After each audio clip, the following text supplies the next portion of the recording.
ಇಲ್ಲಿ ಖಾಲಿ ಬಿಹಾರ್ ಮಾತ್ರ ಈಗ ನನಗೆ ಸಿಕ್ಕಿದ್ದು, ಬಿಹಾರ್ನವರು. ಬಿಹಾರ್ ಬಿಟ್ಟರೆ ಬೇರೆ ಏನಿಲ್ಲ. ಮತ್ತು ಫುಲ್ ಹಿಂದಿ, ಒಂದೇ ಒಂದು ಮಗು ಕನ್ನಡದಿಲ್ಲ. ಬಿಡುವಿನ ಸಮಯದಲ್ಲಿ ಬೆಳಗ್ಗಾತ 6 ಗಂಟೆಗೆ ಬೇಗ ಎದ್ದು ಸಂಜೆ ನನ್ನ ಕರ್ತವ್ಯ ಮುಗಿದ ಮೇಲೆ ಎಲ್ಲ ಸ್ಲಮ್ ಏರಿಯಾಕ್ಕೆ ಮತ್ತು ಬಸ್ ಸ್ಟೇಷನ್, ರೈಲ್ವೆ ಸ್ಟೇಷನ್ ಮತ್ತು ತುಂಬ ಎಲ್ಲ ಅಲ್ಲಿಲ್ಲೆಲ್ಲ ಹೋಗಿ ಮಕ್ಕಳು ಎಲ್ಲೆಲ್ಲಿ ಇದ್ದಾರೆ ಅವರನ್ನೆಲ್ಲ ಮಾತಾಡಿಸಿ ಅವರ ತಂದೆ ತಾಯಿಯರೆಲ್ಲ ತುಂಬ ಕಷ್ಟಪಟ್ಟಿದ್ದೇನೆ ಸರ್. ಅದೆಲ್ಲ ಹೇಳಲಿಕ್ಕೆ ಆಗೋದಿಲ್ಲ ಇಲ್ಲಿ.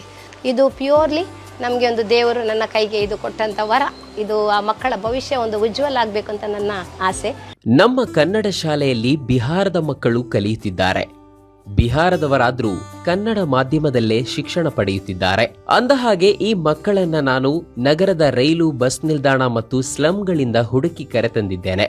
ಆಗ ನಾನು ಪಟ್ಟ ಕಷ್ಟ ಈಗ ಹೇಳಲು ಸಾಧ್ಯವಿಲ್ಲ. ಇವರನ್ನೆಲ್ಲ ದೇವ್ರೇ ನನಗೆ ವರ ರೂಪದಲ್ಲಿ ಕೊಟ್ಟಿದ್ದಾನೆ ಎಂದು ಹೇಳ್ತಾ ಇರೋ ಇವರು ದಕ್ಷಿಣ ಕನ್ನಡ ಜಿಲ್ಲೆಯ ಮಂಗಳೂರು ನಗರದ ಬೋಳಾರ ವೆಸ್ಟ್ ಉರ್ದು ಸರ್ಕಾರಿ ಹಿರಿಯ ಪ್ರಾಥಮಿಕ ಶಾಲೆಯ ಮುಖ್ಯ ಶಿಕ್ಷಕಿ ಗೀತಾ ಜುಡಿತ್ ಸಲ್ದಾಣ. ಈ ಮೂಲಕ ಶಾಲೆಯ ಮೆಟ್ಟಿಲನ್ನೇ ಏರದೆ ಅನಕ್ಷರಸ್ಥರಾಗಿಯೇ ಬಾಳಬೇಕಿದ್ದ ಮಕ್ಕಳಿಗೆ ಅಕ್ಷರ ಕಲಿಯುವ ಸುವರ್ಣ ಅವಕಾಶವನ್ನ ಮಾಡಿಕೊಟ್ಟು ಮಂಗಳೂರಿನ ಈ ಸರ್ಕಾರಿ ಶಾಲೆ ರಾಜ್ಯಕ್ಕೆ ಮಾದರಿಯಾಗಿದೆ.